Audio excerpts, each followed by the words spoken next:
Good morning, my fellow yogic travelers. I'm mighty glad to be alive today, and I hope that you are too as we continue to live, laugh, love, learn, linger, live the life we love. Well, it's Thursday, so what is it? Oh, it's my story day from Ramakrishna, the chameleon. Once there was a man who passed by a tree and said, "Oh, he saw this lizard on the tree," and said, "Geez, beautiful green shape." And he went to his friend and said, "Hey, did you see that lizard on the tree? It was beautiful and blue and green." And the guy says, "No, I was at the tree. It was blue." And the third guy says, "What are you talking about? I passed the tree and it was yellow." And the fourth person chimed in and says, "What are you all talking about? It was red." I said, "Let's go back to the tree and we'll see what it is." And we went back and there was a man sitting under the tree and they said, "Hey, have you seen the chameleon here?"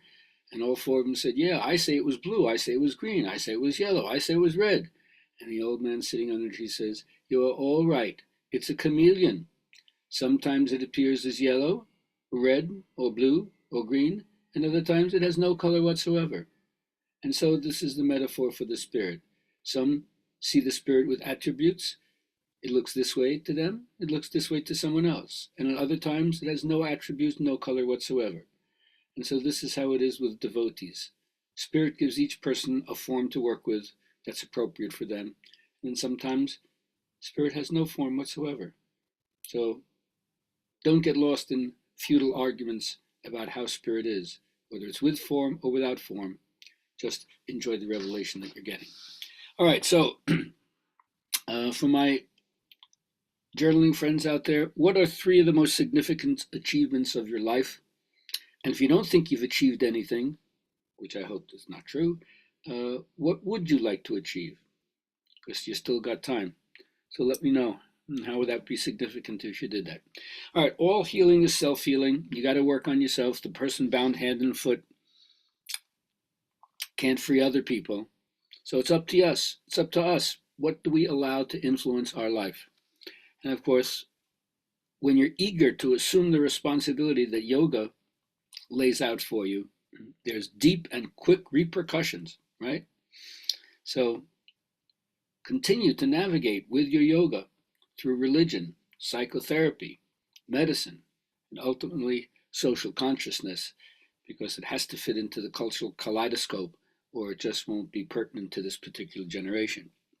My teacher gives me the feeling I can do no wrong, even though he hollered at me a lot and taught me not to give up hope, right? Failure leads to determination, not just frustration.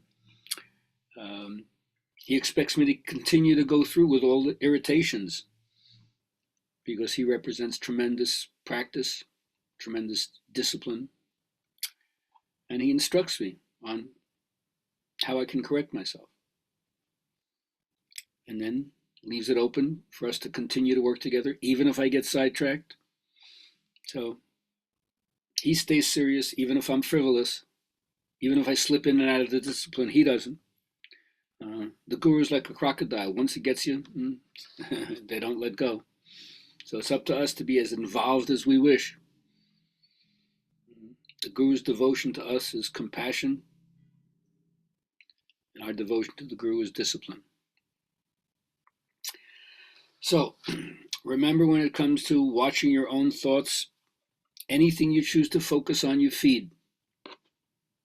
You can't deactivate something by paying attention to it. I'm not going to think about not smoking cigarettes. You just did. You activate something else. Anything you push against, it's going to resist. So understand the relationships that you have in life and learn how to make them life-giving and fun. Or you're going to make it struggle and hard work. It's up to you. And remember, anything that you say you believe is nothing but a thought that you kept repeating to yourself, and now it became a dominant thought. So if you keep repeating it, you're going to attract it to yourself. Be careful. Just remember, any thought you have, mentally identify with it, fill yourself with the thought of expectancy, and then release it to the power of your subconscious or inner mind. It has know-how. It has accomplishment. It knows how to get it done. All right, and finally, I'm always telling my older friends, anybody, and it's not just chronological, I say white hair does not an elder make, but to understand the mentor role in your life, you have to understand where your authority really comes from. Like artists say, "Oh, I see you paint with such authority." Say, "Oh no, I'm not an authority, because you think of authority as something that's being imposed upon you from outside, like when the principal of the school comes in, or if a police person comes into the room. Oh, they have authority. I have none. No, but the author part is to make something, and the entic part is the essence of something. So to be authentic, you have to make the essence of yourself come through. And don't see it as something outside, because again, if you give up stepping into your authority or your power, other people who are probably not as creative and don't have as good intention as you will take the power, and they're not authentic. They're inauthentic. So step into your power and let go of any fear of failure. If you try to live your dream, even if it seems like it's impossible, or even if you die in the attempt to fulfill this destiny, it's better off than if you've never tried to do it before. And that'll help you acquire a new destiny if you don't give up. So, from the endless possibilities that we have in our past, I hope you can harvest all the good things, the potentialities that you've realized, the values which have been based on what's important to you. And I hope that as you age, as I'm finding that my value is not just on what I've done in the past, and it's not contingent upon whether or not I continue to be useful. I may or may not be able to retain those qualities that I had when I was younger. So I'm not going to stigmatize myself by how productive I can be, although I'm going to be as productive as I can.